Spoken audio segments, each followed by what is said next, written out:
नमस्कार दोस्तों, मैं डॉक्टर रोशन ठाकुर मेडिकल स्पेशलिस्ट हूँ और ये मेरा यूट्यूब चैनल है जिसमें मैं आज आप लोगों को डेंगू के बारे में जानकारी देने जा रहा हूँ। डेंगू का नाम तो सभी ने सुना ही होगा। तो डेंगू क्या है? डेंगू एक मच्छरों के द्वारा फैलाई जाने वाली बीमारी है जिसको एक डेंगू वायरस जो है वो जिसका कारण होता है। डेंगू वायरस जो है 4 तरह के होते हैं, डेंगू 1, 2, 3, 4, इस तरह से 4 तरह के डेंगू वायरस जो है वो पाए जाते हैं। और ये जो है एडीज़ नाम के मच्छर के काटने पर आगे इंसानों में फैलते हैं।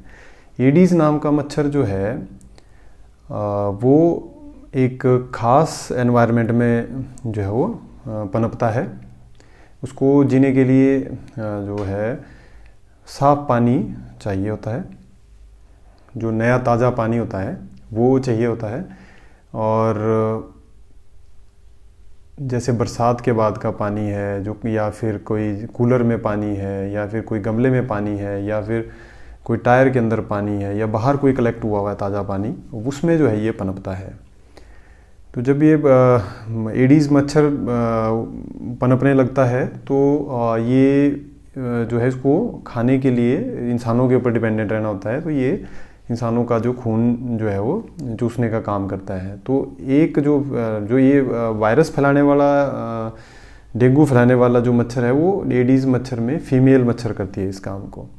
तो फीमेल मच्छर जो एडीज़ मच्छर होती है ये जो सुबह और सूर्यास्त से पहले वाला टाइम है उसमें ज़्यादा जो है वो जो है काटने का काम करती है इंसानों को। और ऐसा नहीं कि दिन को और रात को भी काट सकते हैं, लेकिन सुबह और सूर्यास्त से पहले वाला टाइम में ज़्यादा जो है ये एक्टिव रहती हैं। और दिन में ये कई इंसानों को एक साथ एक बार जो है कुछ 1-2 घंटे के अंतराल पे काट सकती हैं। तो होता क्या है कि ये लगभग 400 मीटर की रेंज तक जो है एक एडीज़ मच्छर जो है एक दिन में ट्रैवल कर सकता है और इतने एरिया में वो लोगों को काट सकते हैं। और जो बहुमंजिली इमारतें हैं उनमें भी देखा गया है कि कई स्टोरीज़ कई मंजिलों तक जो है वो ये जो है मच्छर जो है वो ट्रैवल कर लेता है।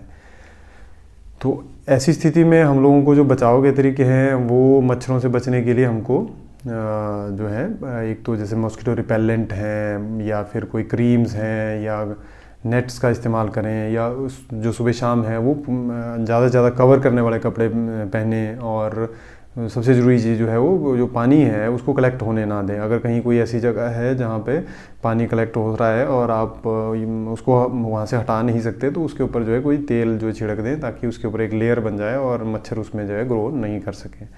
तो इस तरह से आप लोग जो है अलग अलग तरह से बचाव जो है मच्छरों से कर सकते हैं। तो जो एडीज़ मच्छर है ये जो है आपने देखा होगा बरसात और बरसात के बाद के सीज़न में ही यूजुअली जो है वो डेंगू फैलाने का काम करते हैं। और डेंगू के केसेस भी उसी वक्त जो है वो हम सोसाइटी में देखने को मिलते हैं। तो होता क्या है कि इसके अंडे जो हैं लगभग 1 साल तक सर्वाइव कर सकते हैं बाहर कहीं पे, जहाँ पे अंडे जो है वो मच्छर ने दे रखे होंगे वो एक साल तक जो है सर्वाइव करते रहते हैं। और वायरस भी जो है वो इसी तरह से आगे जो है वो चेन में मच्छर टू मच्छर जो है वो आगे सर्वाइव करता रहता है। और ऐसा भी हो सकता है कि कोई डेंगू से पीड़ित जो है व्यक्ति है उसको मच्छर काट ले और वो फिर वायरस जो है अल्टीमेटली मच्छर में चला जाएगा, मच्छर से वो अगले इंसान में चला जाएगा जिसको वो काटेगा। तो इस तरह से ये साइकिल जो है वो चला रहता है। अल्टीमेटली जो अंडा है इनका वो मच्छर का वो जैसे सर्वाइव कर रहा होता है, तो अगर जैसे ही उसको कोई अपनी जैसा माहौल मिलेगा, जैसे उसको अच्छा तापमान जो चाहिए होता है, जो उसको मॉइस्चर चाहिए होता है या पानी चाहिए होता है, उसके जो भी है उसको आसपास का जो माहौल या एनवायरनमेंट मिलता है उसमें वो हैच करके लार्वा में कन्वर्ट हो जाता है। और अल्टीमेटली वो लार्वा जो है फिर मच्छर में कन्वर्ट हो जाता है और फिर वो मच्छर जो है आगे डेंगू जो है फैलाने का काम करता है। तो ये लाइफ साइकिल जो है वो मच्छर का रहता है। और एक मच्छर जो है 4 से 8 हफ्ते, जो अलग अलग स्पीसीज़ है इनकी उसके हिसाब से 4 से 8 हफ्ते तक जो है वो जिंदा रहता है और उस टाइम जो है ये डेंगू फैलाने का काम करता है। तो अब ये डेंगू जो है वो क्या चीज़ है? डेंगू जो है वायरस है और मैंने जैसे बताया 4 तरह का वायरस है और होते हैं। और एक बार जो है इंसान को एक तरह का जो डेंगू है वो एक ही बार हो सकता है, यानी कि टोटल लाइफ में जो है वो 4 बार ही डेंगू मैक्सिमम हो सकता है। जब किसी को एक तरह का डेंगू होता है तो आगे लाइफ लॉन्ग उनको जो है उसके लिए इम्यूनिटी हो जाती है, यानी प्रोटेक्शन हो जाती है। और जब किसी को एक बार डेंगू होता है तो वो थोड़े समय के लिए जो है बाकी 3 अलग तरह के जो डेंगू हैं उनके लिए भी उनको इम्यूनिटी जो है उनमें आ जाती है। लेकिन अल्टीमेटली वो लॉन्ग टर्म के लिए नहीं होती है। जो बाकी तरह के डेंगू हैं वो अल्टीमेटली वो जो इम्यूनिटी है वो ख़त्म हो जाती है और कुछ समय बाद जो दोबारा उनको जो है दूसरा या तीसरा या चौथे टाइप का डेंगू जो है वो हो सकता है। पर ये ज़रूर देखा गया है कि जब दूसरे या तीसरे टाइप जो डेंगू होता है वो जो पहले वाले से ज़्यादा ख़राब जो खतरनाक जो है वो हो सकता है। तो इन चीज़ों का जो है वो इंसानों को ध्यान रखना चाहिए, हम लोगों को, कि किसी को अगर ऐसे dengue second episode, third episode होता है तो उसमें जो है अलर्ट पे रहने की ज़्यादा ज़रूरत है। तो अब डेंगू में होता क्या है? डेंगू में एक तरह की ये वायरल इलनेस है, इसमें बुखार लगेगा, बॉडी एक्स होंगी, सिर दर्द हो सकती है, आंखों के पीछे दर्द हो सकती है, मसल्स में दर्द हो सकती है, उल्टियाँ हो सकती हैं, दस्त हो सकता है, ठीक है। तो इस तरह से, और ब्लड प्रेशर जो है वो गिर सकता है, चक्कर आने लग सकते हैं। तो इस तरह से बहुत सारी जो है वो प्रेजेंटेशन हो सकती है।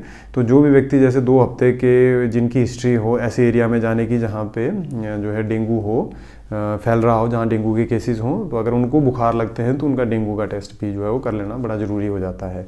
और इस चीज़ को ये नेगलेक्ट नहीं करना चाहिए, क्योंकि इसकी जो कॉम्प्लिकेशंस हैं अगर किसी में आती हैं तो वो जानलेवा भी साबित हो सकती हैं। जो कि आमतौर पे लोग क्या करते हैं कि बुखार के केसेस में हॉस्पिटल में नहीं जाते हैं, चेकअप नहीं करवाते हैं और अल्टीमेटली जो है वो अपना नुकसान कर बैठते हैं।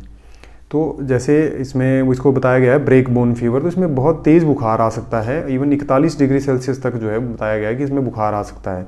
अब तेज़ बुखार आने के साथ साथ इसमें बॉडी एक्स बहुत ज़्यादा होती है, इसको बोलते हैं ब्रेक बोन फीवर, यानी कि इतनी ज़ोर की दर्दें होंगी कि पेशेंट जो है बहुत कराहने लग जाता है और बहुत ज़्यादा दर्द होने की वजह से जो है इसको ब्रेक बोन फीवर भी बोला गया हुआ है। आमतौर पे जो है इसका बुखार जो है 2 से 7 दिन तक रहता है और फिर धीरे धीरे ये सेल्फ लिमिटिंग इलनेस होने की वजह से अपने आप ही खत्म हो जाता है। इसमें कोई ऐसी एंटीबायोटिक या कोई ऐसी स्पेशल मेडिकेशन जो है देने की ज़रूरत नहीं रहती कि जो कि वायरस को ख़त्म कर दे, यानी वायरस को जो है बॉडी अपने आप ही ख़त्म कर देती है। तो लेकिन उस दौरान जो है हमें कोई भी कॉम्प्लिकेशन होने से बचानी होती है, तो वो चीज़ के लिए जो है आपको अपने डॉक्टर की सलाह लेनी चाहिए। इसमें जो है आप घर पे क्या कर सकते हैं कि बुखार के लिए पैरासिटामोल ले सकते हैं और कोई इसके सिवाय अलावा कोई और पेन किलर ना लें, क्योंकि वो बहुत ज़्यादा हानिकारक इस केस में हो सकता है। और जो है प्लेंटी ऑफ लिक्विड्स लें, खूब पानी पिएँ, लिक्विड्स लें, मतलब कोई भी तरल पदार्थ जो है ज़्यादा से ज़्यादा लेते रहें ताकि शरीर को पानी की कमी ना हो। और अगर कि जो है जो हल्का बुखार है उसको जो है घर पे भी मैनेज किया जा सकता है चेकअप के बाद, और मॉनिटर जो है अपनी जो हेल्थ के पैरामीटर्स हैं उनको अपने हॉस्पिटल में रूटीन में जा के उसको चेकअप करवाते रहें। लेकिन जो अगर किसी का जो है अलग तरह का जिसका ब्लड प्रेशर फॉल कर जाता है या फिर बहुत तेज़ बुखार आता है या आप खाने पीने के लायक नहीं रहते हैं किसी वजह से, तो ऐसे केसेस में तो हॉस्पिटलाइजेशन की भी ज़रूरत पड़ सकती है। तो ऐसे केसेस में आपको अपने डॉक्टर को जो है वो सलाह लेनी चाहिए और आपकी ट्रीटमेंट और इन्वेस्टिगेशन जो टेस्ट वगैरह हैं उसको करने के लिए जो है अपने डॉक्टर की सलाह लेनी चाहिए। और इसमें जो है यूजुअली देखा गया है कि प्लेटलेट काउंट जो है वो प्लेटलेट्स जो है बॉडी के कम हो जाते हैं, तो वो भी डिसीजन आपके डॉक्टर का ही रहेगा फाइनली कि गाइडलाइंस के हिसाब से कि अगर प्लेटलेट्स कितने से कितने कम हो जाते हैं तो आपको जो है प्लेटलेट्स चढ़ाने की ज़रूरत है या सिर्फ मॉनिटर करने की ही ज़रूरत है। इसमें जो डेंगू है ये यूजुअली जैसे मैंने बताया कि 2 से 7 दिन तक बुखार रहता है, लेकिन हो सकता है किसी किसी केसेस में जो है वो 7 दिन से ज़्यादा भी बुखार रह सकता है और ज़्यादातर इसको जो है 12 दिन तक ही जो है इसका बुखार देखा गया है। कॉमनली तो 2 से 7 दिन ही रहेगा। और इसके साथ साथ में हो सकता है कि जो जिसको डेंगू है उसके साथ साथ में मलेरिया या इस तरह के और भी बुखार हो सकते हैं कि उसके लिए भी इन्वेस्टिगेट करना कई बार ज़रूरी हो जाता है। तो इसलिए जो है इन चीज़ों को इग्नोर नहीं करना चाहिए और आपको हॉस्पिटल जो है वो अपने चेकअप करवाने के लिए जाना चाहिए। जो डेंगू है इसके लिए वैक्सीन भी अवेलेबल है, लेकिन वो कुछ खास एरिया में ही अवेलेबल है। और दूसरा उसमें क्या है कि वो कुछ गाइडलाइंस के तहत जो सरकार की गाइडलाइंस हैं उसके हिसाब से ही जो है वो वैक्सीन दी जाती है, और वो भी कुछ ऐसे लोगों के लिए अवेलेबल होती है जिनको पहले डेंगू हुआ हो, यानी जिसको डेंगू नहीं हुआ है उसके लिए वो रिकमेंडेड वैक्सीन नहीं होती है। तो ये है जो आप लोग अपनी डेंगू के बारे में अगर जानकारी बढ़ाते हैं और उसमें जो आप बचाव भी कर सकते हैं अपना और अपने परिवार का भी और अपने आसपास के लोगों का भी। और अगर ये वीडियो जो है आपको पसंद आता है तो आप इसको लाइक करें, शेयर भी करें और मेरे यूट्यूब चैनल को सब्सक्राइब भी करें, ताकि आप लोगों को नई नई अपडेट्स जो है वो मिलती रहें। Thank you very much, take care.